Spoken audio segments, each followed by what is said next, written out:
2024 வருஷம் வந்த படங்களே அதிக எதிர்பார்ப்பு கொண்ட படம் புஷ்பா த ரூல் படம் தான். இந்த படத்தோட first part Pushpa the rise 2021 வருஷம் பேண்டமிக் அப்புறம் டிசம்பர் மாதம் வெளியாகி மிகப்பெரிய வெற்றி அடைஞ்சது. சொல்லப்போனால் தென்னிந்திய மொழிகளை விட ஹிந்தியில் மிகப்பெரிய வெற்றி அடைஞ்சது.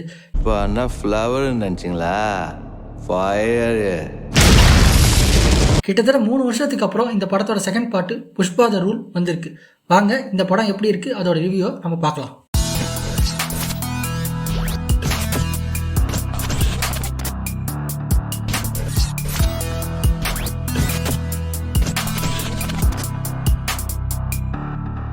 ஆந்திரா தமிழ்நாடு எல்லையில் நடக்கிற செம்மர கடத்தில் மையமாக வச்சு எடுக்கப்பட்டிருக்கிற இந்த படத்தில் அல்லு அர்ஜுன், ஃபகத் ஃபாசில், ரஷ்மிகா மந்தனா, சுனில், ராவ் ரமேஷ், ஜெகபதி பாபு, ஜெகதீஷ், அஜய், அனசூயா பரத்வாஜ் நடிச்சிருக்காங்க. இந்த படத்துக்கு ஒளிப்பதிவு மிரோசலா, படத்தொகுப்பு நவீன் நூலி, இசை தேவிஸ்ரீ பிரசாத், எழுதி இயக்கியிருக்கிறது பி சுகுமார், தயாரிச்சிருக்கிறது மைத்ரி மூவி மேக்கர்ஸ்.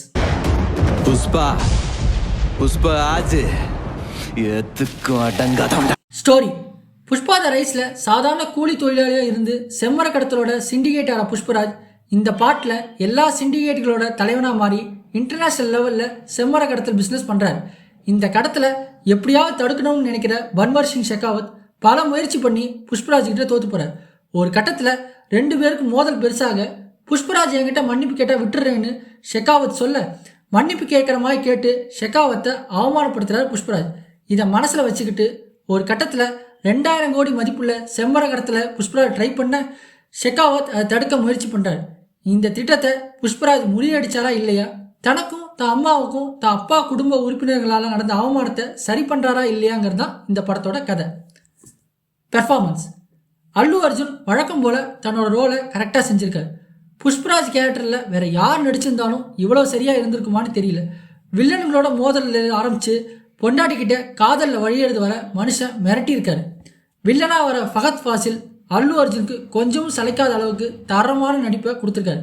அவரோட எனர்ஜெட்டிக் பெர்ஃபார்மன்ஸ் படத்தை உயிர் போட வச்சிருக்குன்னு சொன்னால் அது மிக இல்லை. ரஷ்மிகா மந்தனா ஃபர்ஸ்ட் ஹாஃபை விட செகண்ட் ஹாஃபில் வர திருவிழா சீனில் நல்லா நடிச்சிருக்காங்க. ராவ் ரமேஷ், ஜெகதீஷ் 2 பேரும் சொல்லிக்கிற மாதிரியான நடிப்பை கொடுத்துருக்காங்க. ஜெகபதி பாபு படத்தில் எதுக்கு வராருன்னு அவர் தான் சொல்லணும். சுனிலும் அனசூயாவும் பரிதாபமாக வந்துட்டு போகிறாங்க.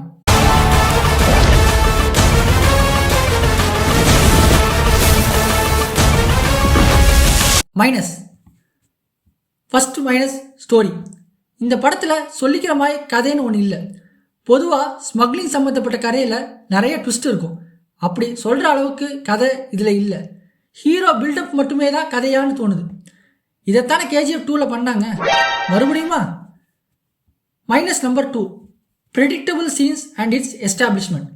படத்தில் பல சீன்ஸ் ஈஸியாக ப்ரெடிக்ட் பண்ணுற மாதிரியே இருக்குது. எக்ஸாம்பிளுக்கு ஹீரோ புஷ்பராஜ் ஒரு ரோஸ்வுட் பையரை பார்க்க ஒரு தீவுக்கு போவார். அங்கே அந்த பையர் புஷ்பராஜ் கிட்ட உன் தயவு இல்லாமையே நான் சரக்கு வாங்கி காட்டுறேன்னு சவால் விட்டுட்டு சிண்டிகேட்ஸ் எல்லாருக்கும் கால் பண்ணுவார். படம் பார்க்குற எல்லாருக்கும் தெரியும் அடுத்து அந்த சிண்டிகேட்ஸ் எல்லாம் புஷ்பாவுக்கு தான் கால் பண்ணுவாங்கன்னு. இந்த மாதிரி நிறைய சீன்ஸ் வருது படத்தில். ட்ரெய்லரில் பார்த்த பல சீன்ஸ் படத்தில் எஸ்டாப்ளிஷ் பண்ணுறேங்கிற பேரில் ஜவுமாக எடுத்திருக்காங்க. Minus number 3: lyrics and some dialogues. படத்துக்கு யார் தமிழில் லிரிக்ஸ் அண்ட் டைலாக்ஸ் எழுதுனாங்கன்னு தெரியல. கிரிஞ்சா மட்டும் இல்லை, நிறைய தெலுங்கு வாட வருது. Minus number 4: climax. இந்த படத்தை ரொம்ப வினோதமான கிளைமேக்ஸ் வச்சு முடிச்சிருக்காங்க. 3rd பார்ட்டுக்கு லீடு கொடுத்து குடும்பங்கள் கொண்டாடும் வெற்றி குரூப்பை டார்கெட் பண்ணிப்பாங்க போல. பார்ட்டி இருக்கு புஷ்பா, பார்ட்டி இருக்கு. ப்ளஸ்: படத்தோட plus Allu Arjun and Fahadh Faasil performance. Allu அர்ஜுனும் ஃபகத் ஃபாசிலும் தான் இந்த படத்துக்கு ப்ளஸ்ஸே. இவங்க 2 பேரும் இல்லைன்னா படம் ரொம்ப குப்பையாக இருந்திருக்கும். ஃபர்ஸ்ட் ஹாஃபில் வர 2 பேரோட கன்ஃபன்ட்ரேஷன் சீன்ஸ் செம. Plus point number 2: racy screenplay. Director Sukumar கதையில் கோட்டை விட்ட அளவுக்கு ஸ்க்ரீன் பிளேயில் கோட்டை விடலைன்னு சொல்லலாம். பஞ்சஸ் ஆஃப் மாஸ் சீன்ஸை வச்சு எப்படியோ போர் அடிக்காத ஸ்க்ரீன் பிளேவை கொடுத்துருக்காரு. Plus point number 3: fights. படத்தில் வர சண்டை காட்சிகள் நிஜமாவே நல்லா இருக்குது, அதுவும் பெரிய திரையில் பார்க்க. Plus point number 4: BGM. சாங்ஸை விட BGM படத்துக்கு பலம் சேர்த்துருக்கு. சில சுமாரான சீன்ஸ் கூட பார்க்குற மாதிரி இருக்கிறதுக்கு DSP மற்றும் சாம் சிஎஸோட BGMமும் ஒரு காரணம்.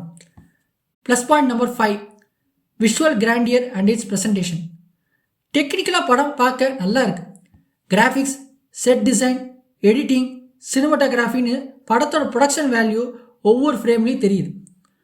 படத்தோட ஃபைனல் வேர்டிக்ட் என்னன்னா, உங்களுக்கு மாஸ் மசாலா மூவிஸ் பிடிக்கும்னா this is must watchable in theatres or else wait for OTT release. Thank you.